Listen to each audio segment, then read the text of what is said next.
Okay, so you've realized you've got some stuff at home that is worth protecting. It needs protecting. It's your cash, passports, your rubies, your 1937 baseball cards, whatever you've got.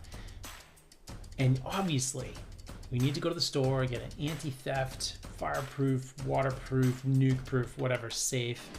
Put it in the closet, stick your stuff in there, close the door, and it's done, right? Wrong. Not good. This is exactly what the bad guys want you to do because, hint, they're looking for it, okay?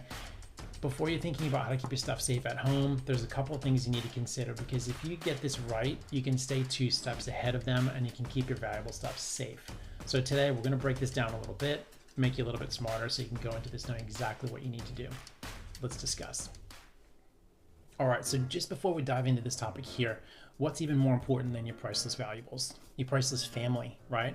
So if you haven't already, what I want to recommend is you should have a plan to prevent home invasion, all right? I've done a plan for you. It's a 1-page deal. I put on a PDF. It's literally a checklist that I call the Stop Home Invasion Checklist.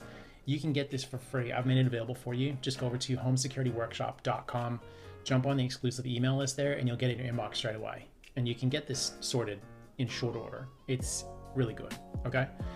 Now, this topic here about safes, okay? There's 3 things here that you need to know, okay? So it's sort of a something we borrow from real estate, but in real estate they say location, location, location. In this topic, it's sort of the same deal. It's about location, location, location. What am I talking about? There are a couple of interviews on YouTube with ex-convicts or current convict burglars that particularly there's 2 in the US that I've found to be just really instructive. These guys sat down for about an hour, sometimes more than an hour, and they would get interviewed to talk about how they did what they did. And I've taken this from that and a couple of other sources as well to give a little bit of a breakdown on if you're going to try and keep something safe, you need to know what you're up against. And in this case, these guys say that when they come into a house, they're going straight to, guess where? The master bedroom. And I'm not sure why it is, but all of us have got this reflex that if we want to keep something safe, we're going to put it in the master bedroom, and it's probably going to be in a closet. Not always, but usually. And these guys say they will go straight to the master bedroom. And by the way, I'll give you the links for these interviews because don't take my word for it. You can listen to them describe it themselves. It's pretty fascinating. But they'll go straight to the master bedroom because think about it. They've got into the home. They've got, you know, they want to get in and out in the shortest possible time. So they don't usually have time to rifle through the whole place. They're going to go to where statistically they reckon they have the best chance of finding the good stuff. And that's usually the master bedroom. So they go there looking for it, and get this, they go there and they look for your safe. So like I mentioned earlier, if you're putting your most valuable stuff in a safe and sticking it in the closet, you're like serving it up on a silver platter for them. Don't do this, okay? That's what I mean by location, location, location. So they'll look in the main bedroom first, then they'll look in the office usually. It's not to say that they won't look in other parts of the house, but if they've done it a few times in the past and they're, you know, they're not dum-dums, that's what they'll be doing. They'll be looking in your master bedroom. They've also said that they find that people keep jewelry on dressers, that people keep cash and bank envelopes in their drawer or in a handbag in the closet. So these are some well-known spots. And if you're imagining your home right now, is that where you've got your stuff? You need to think about this, okay? Because that's what they're banking on, you keeping your valuable stuff out and available there or in a safe in those locations. And both of these burglars said that they would just try to take your safe. So you've basically doggy bagged all your most valuable stuff, put it in a safe. They're going to try to just get that safe. If it's not bolted down or if they can physically remove the thing and take it with them, they can spend the time they need later to try to crack that thing open and get your stuff out. Okay. We want to avoid this, obviously. Okay. So since we know that that's how they operate and we have time to prepare, which is now, we're going to use that to our advantage, right? So that's point number 1 is location, location, location. So this will flow on to later points. You see what I'm talking about in a second. But if we know that they're coming to your bedroom, your office, and they're looking for a safe, let's give it to them. Now, hear me out. What I'm talking about here is a strategy I didn't come up with it. I borrowed it from Michael Basil, who wrote a book called extreme privacy, and there's a lot of really good stuff in there. But I'm borrowing this. I think it's a great strategy. So he recommends have a decoy safe. So especially if it's a affluent area, nice looking home, you would expect to find valuables in a home like that. It would be logical that a family like that would probably have a safe in the closet or in the master bedroom somewhere. So give them one, okay? Create a decoy safe. So it doesn't mean you have to spend a bunch of money on it, but just even if you get one secondhand that looks, reasonably, it looks like someone's made an attempt at having a safe that's light enough to carry, but maybe when you shake it, it sounds like there's something in there, and it's heavy enough that it feels like there might be something in there. And I would actually put probably some low value stuff in there. Certainly nothing sentimental that you would actually want to lose, but I guess worst case scenario, if it was a middle of the night sort of thing and they came in to get the safe and they forced you to open it up, at least there would be stuff in there that you could tell them, oh, please don't take it, it's my valuable from my great-great-great-grandmother, whatever it is. But at the end of the day, the strategy that you're going for is decoy, really. Have a safe that's in there that they can find, and put some stuff in there, maybe some stuff that's really not as important to you. You could keep that in there so that it genuinely, they are taking your stuff. If you ended up in a situation where you had to have a conversation with them about that, that's genuine. Okay, that's point number 2. So have a decoy. The third one, this is where it gets interesting too, and I wanted to pull in a scene here that I watched in this series called The Rookie. It's a US sort of cop comedy drama series. It was funny.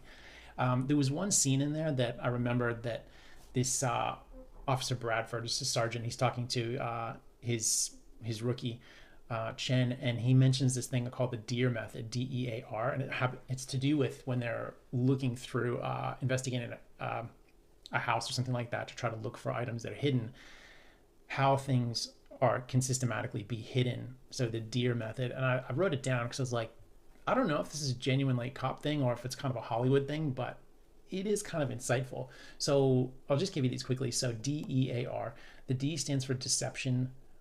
So what appears to be one thing is actually another. E stands for elusive. So what appears to be nothing is actually something. A is for access. So hard to reach areas like high places and low places, or maybe underground places. And then R for repulsive, things that would make you want to puke, like the toilet, septic system, trash, whatever that might be.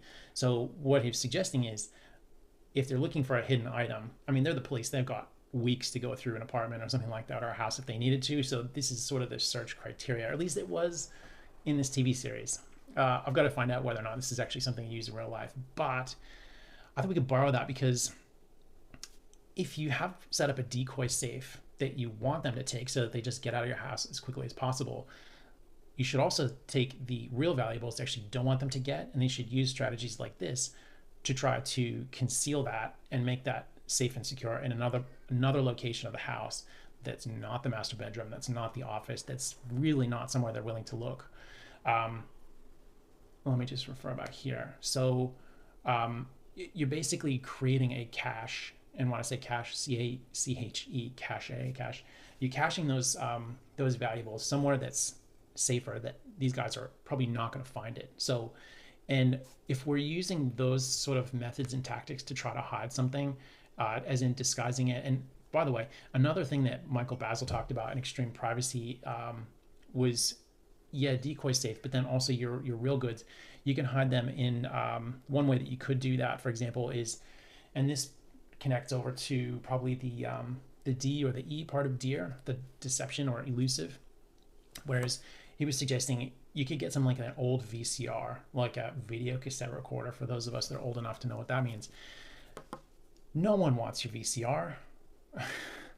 You could take the thing apart, get an old VCR, probably cost you $10. You might find one for free. You might have one that you haven't used in 17 years, and you might be able to repurpose that thing into a safe. But what you wanted to do, and what he described in this was like basically undo the 4 screws that hold the case on the top of the VCR, pop the case off, maybe hollow out some space in there, remove a couple of components so you've got some storage space inside there.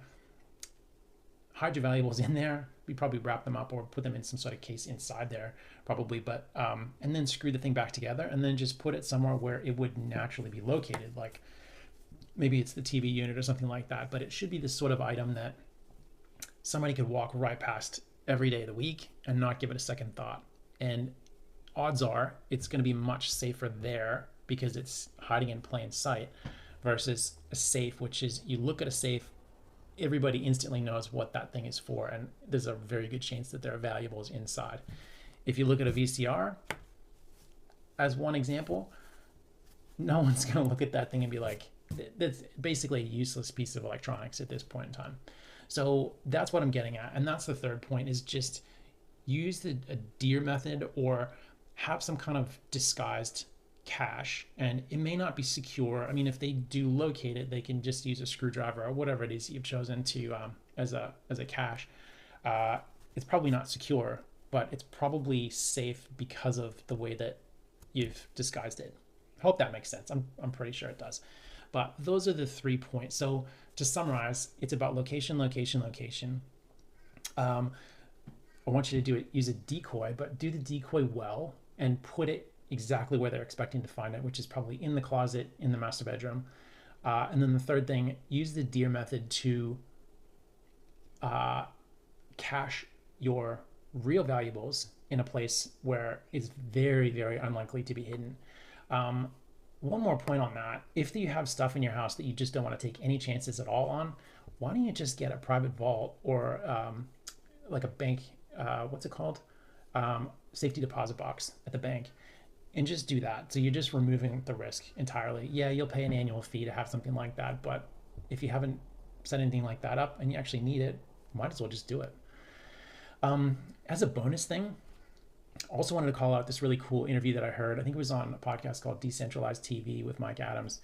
He interviewed a guy, I should have looked this up. I think it's Steve Humble. He has a website called something like Hidden Passageways. And for the last 25 years in the US, he's been operating this business where he'll go in, he'll create a false door that you'd walk past it and you'd think it was a bookcase, but it's actually a door that goes into a secret room.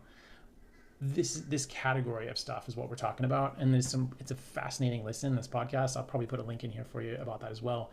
But this would be like the major league version of what we're talking about here, where, you know, if you could create an entire space or room in your house and with a door or some kind of access to it that no one would discover unless they actually knew about it, that would be the best possible scenario, because they can't steal what they can't find, right?